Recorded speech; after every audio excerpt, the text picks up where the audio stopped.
गांव के बीचों बीच एक ऊंची पहाड़ी थी और उस पहाड़ी के नीचे रहता था अर्जुन, एक ऐसा युवक जिसे गांव वाले होशियार, तेज, काबिल और न जाने क्या क्या कहते थे। उसने छोटी उम्र में ही कई बड़े काम कर दिखाए थे। लोग उसकी तारीफ करते नहीं थकते थे और धीरे धीरे उन तारीफों ने उसकी सोच बदलनी शुरू कर दी थी। जिस अर्जुन में कभी विनम्रता थी, वही अर्जुन अब अहंकार में डूब रहा था। अब वो सोचता, मैं जो कहूं वही सही, बाकियों का क्या पता। मगर यही सोच उसकी आने वाली सबसे बड़ी सीख का आधार बनने वाली थी। एक साल बरसात बहुत तेज हुई। गांव के पास बहने वाली नदी कई फुट ऊपर उठ गई। खेत में खड़ी फसलें डूबने लगी। गांव में चिंता फैल गई। बुजुर्गों ने सलाह दी कि नदी किनारे बना छोटा बांध मजबूत किया जाए, वरना बड़ा नुकसान हो सकता है।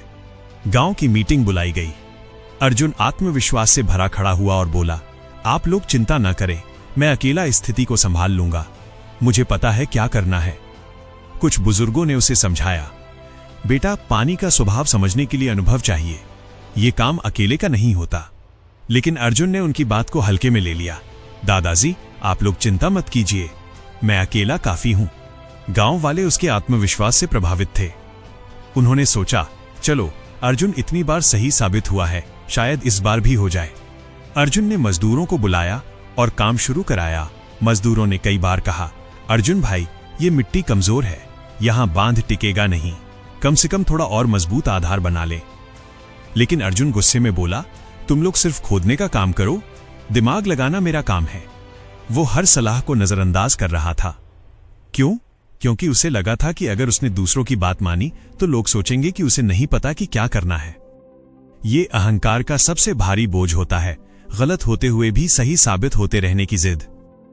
कुछ ही दिनों में बांध तैयार हो गया, लेकिन कई जगह वो कमजोर दिख रहा था। मजदूरों ने फिर चेतावनी दी, अर्जुन भाई, कहीं ऐसा न हो कि तेज पानी से तोड़ दे।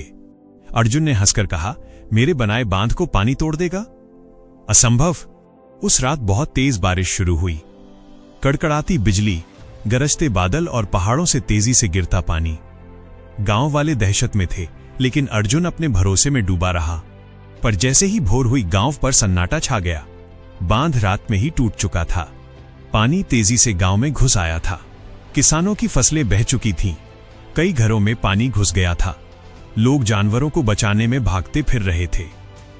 अर्जुन जब वहां पहुंचा तो टूटे बांध को देखकर उसकी धड़कनें रुक सी गईं। वो मिट्टी पर बैठ गया, हाथों से अपना सिर पकड़ लिया।